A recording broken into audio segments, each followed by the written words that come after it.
This is Andi Purewal, Boxing Social in association with Betfred. I'm joined by Sean O'Hagan, father and trainer to Josh Warrington. Sean, firstly, how are you? Well, as you can see, I always keep myself in good shape. We're ready. Is Josh in as good a shape? You know what? He's always in good shape, but this time it's like turning the clock back 5 years. Absolute fantastic condition. I think it's the best I've ever seen him in his career. And that's not putting anything on for social media or anything. He's genuinely in that good a condition. Sean, throughout the pandemic, how much do you feel Josh has learned with regards to not just his boxing career, but life itself? Obviously, he had that devastating loss to Lara, and it seems to have really kind of affected him, but he seems to have learned a lot from that fight. Yeah, I think he's learned to keep his hands up, hasn't he, after that? To be honest with you, we keep going over this Lara thing, but you know what? It's boxing, and things do happen. Now, with Lara fight, there were a number of factors, not excuses, but reasons for the outcome. And I think, to be honest with you, not just him, but any fight that comes back to face the demons. Obviously, we were looking for a little bit of redemption. We didn't manage to get that because, unfortunately, things like this happen in boxing. But I think even turning up and accepting another fight were the right thing to do, you know. So for us, we've ticked all the boxes that we need to tick. And people are still going on about Lara. Now listen, the thing is this, we've got Kiko Martinez to deal with. Lara might be there for another day. It may be, it may not be, we don't know. But we're not here to please everybody who don't agree with us. We're here to pursue a career.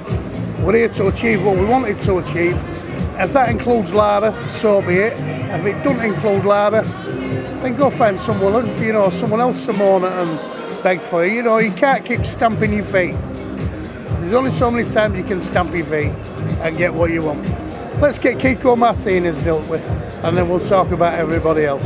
Does it frustrate you guys when Lara is continuously brought up? Because even though it might not have been the impact on Josh's career you'd like, he'll always kind of have an attachment to Josh's career now, the first man to beat him. Does it frustrate you guys when he's mentioned? And just going back to when I spoke to Josh when this fight was announced, he said he still one day he wants to right that wrong on his record and have that trilogy fight.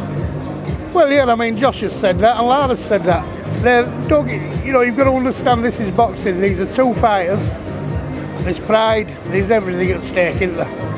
But like we say, you know, that's only one issue. We could have other people, everybody we've beat could come back and say they want to right the wrong on their record.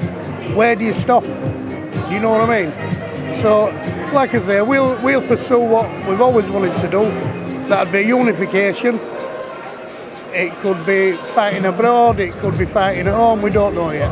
Like I say, we're going to deal with Kiko Martinez. Any frustrations that we've got regarding anybody else, I put to bed as far as I'm concerned. Final one on it, Sean. I've seen people mention kind of the impact of the Lara fights and some of the other more tough fights that Josh has had throughout his career as to how much of an impact they'll have on his punch resistance heading into this one. What have been your thoughts seeing Josh in camp? Is that a concern for you heading into Saturday, especially with Kiko? We know we'll look to throw as many bombs as possible. Listen, everybody's got Kiko Martinez as this killer, monster, massive puncher now. Same as they have with Lee Wood. Truth of it is, Lee Wood, he beat Reece Mould. That's where he picked up his hard-hitting tag. Reece Mould went against my advice and he boxed at featherweight. He's now going to box super feather or lightweight. My ideal would be lightweight, he's saying super feather. He boxed a depleted, washed, absolutely flattened Reece Mould. Who incidentally still took him 9-10 rounds. Same with Josh Lara. People talk in terms of him being wiped out by him. He got dropped in 4th round. He got dropped again at 9th. We were actually in front when he got stopped. You know, in hindsight, maybe we should have pulled him out. Maybe not, we don't know. But there were a lot of factors that kind of made the fight come to the conclusion it did.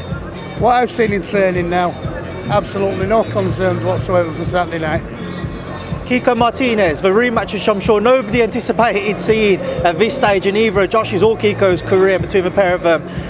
When you've watched Kiko's career progress, how much of a different fight, if at all, do you expect to see compared to the one they had all those years back? I mean, I think all them years ago we boxed Kiko Martinez, so that second, third round injury that we suffered, it was a bad injury. So we boxed like 9 rounds of that fight, one-handed if you like. But we still did okay. I mean, it was competitive. Kiko was saying it was close. I don't think it was as close as what he was saying. He actually is saying that he won that fight. But listen, we hear this every week, don't we? We hear it week in, week out. Every time anyone gets beat, it's what if? Yeah, but, you know, you've got to understand it's boxing. It's supposed to be competitive. What we've got now is this social media thing where every time we step in the ring, we're going to get beat. And they'll say that 30 odd times, and on the one occasion it happens, they go, I told you so. It's like, they're not boxing fans, are they? What they are, they're knockers. And this social media gives them the platform to knock people. You know, sometimes with really bad consequences. But, listen, we're going to get Saturday night out of the way. So to all knockers, what I would say is, go and do it yourself. Sean, we know with Kiko, he'll look to be aggressive, he'll look to come forwards. In Josh's case, he loves to get involved, he can't kind of help himself at times. Is this one which catches fire? Is this one where you expect the pair of them to stand there at some point and just let their hands go? Or are you advising Josh against that? Listen, what we ask for and what we get are two different things, aren't they? You know, I can ask for everything, and there's one fight that springs to mind where for 9 rounds I was asking for everything, I got nothing. So again, we'll see on Saturday night. It's we might have to do a bit of both. We might have to be evasive, we might have to box him, times we might have to fight him. You know, I think part of being a fighter is that you've got to be durable. So hopefully Saturday night we can be durable. Just 2 more from me, Sean. Wood Conlon. Eddie's spoken about that potentially being the winner of that fight, which was Lee Wood, facing the winner of Warrington Martinez. What did you make of that fight, first and foremost? Firstly, I like both Michael Conlon and I do like Lee Wood. And what a cracking fight for spectator, entertainment-wise, you know, it was absolutely fantastic to watch. Unfortunately, they had to be a loser. But again, let's get Kiko dealt with and then we'll talk about them too. Is it one you're open to, or one you'd want next? That makes most sense? I think we've got to be open to everything now. I mean, you've got Conlon wanting to, it's certainly not out of equation. You know, Lee Wood is just getting better and better, isn't he? But he's vulnerable. You know, whether we're open to it or not, are they open to it? We'll see. We'll see. And Maxi Hughes, Ryan Walsh again, just talks to me about Maxi, this Cinderella story. Does he have another chapter to write on Saturday night? Well, hopefully, but there again, you know, we've got to deal with Ryan Walsh.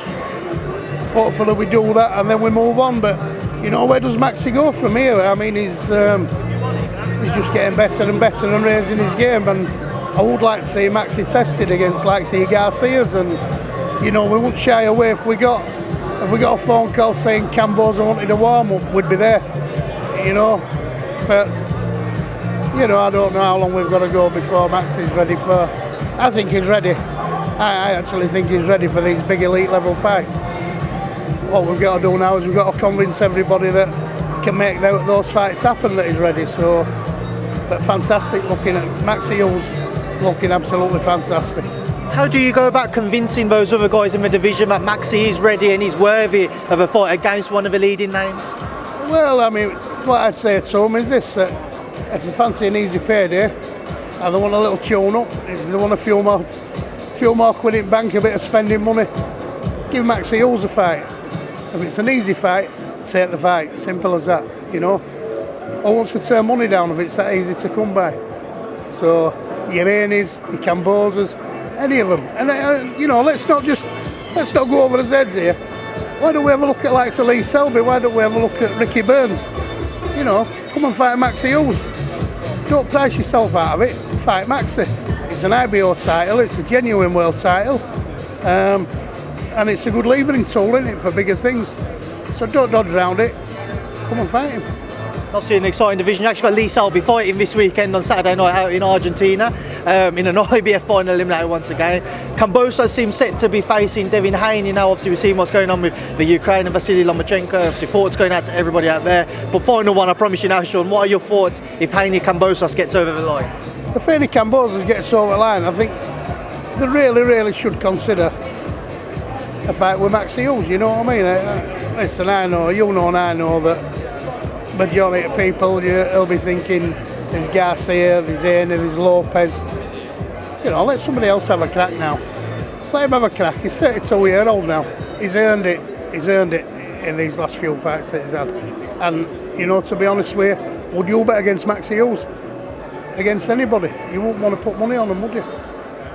Well, Sean, I appreciate your time. Probably taking like 2 or 3 final questions, more than what I wanted to give to you. But I'm sure Josh is waiting for you now. So thank you for speaking to me in Boxing Social. Good luck for the rest of this week and on Saturday. It's been a pleasure. Thank you, mate.